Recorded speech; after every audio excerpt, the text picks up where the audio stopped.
Ik moet naar de baaiers, ik hoor bij het gaaiers, omdat ik een boer ben die vrij wil zijn.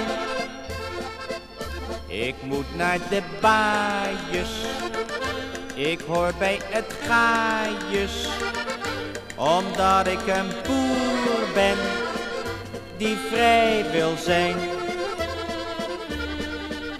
Hij wilde niet betalen, al zat hij ook niet krap. Toen kwamen ze hem halen, dat moest van het landbouwschap. En bij het witte hekje, vlak voor zijn boerderij, daar hoorde men nog even wat hij toen zachtjes zei. Ik moet naar de baaiers, ik hoor bij het gaaiers, omdat ik een boer ben die vrij wil zijn.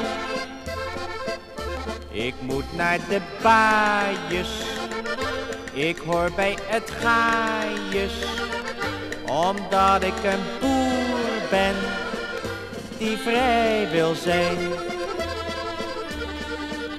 En ergens in ons landje, in een gevangenis, daar vraagt hij zijn bewakers of het nog oorlog is. En 's avonds op zijn stroozak vraagt deze boer zich af wat hij toch heeft misdreven, dat men hem zelfs straf gaf.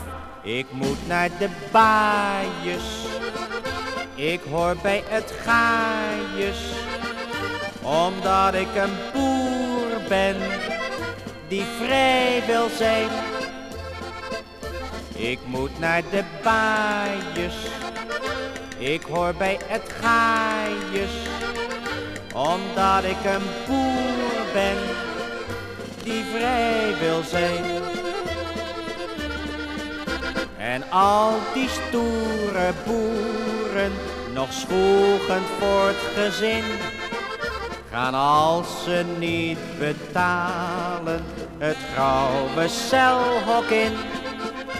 En menige brave vader, die weet wat hem straks wacht, zal tot zijn kinderen zeggen als hij wordt opgebracht: ja kinderen, zo gaat het hier als je voor je recht strijdt.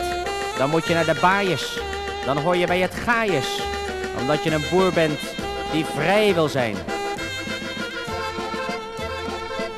Ik moet naar de baaiers, ik hoor bij het gaaiers, omdat ik een boer ben die vrij wil zijn.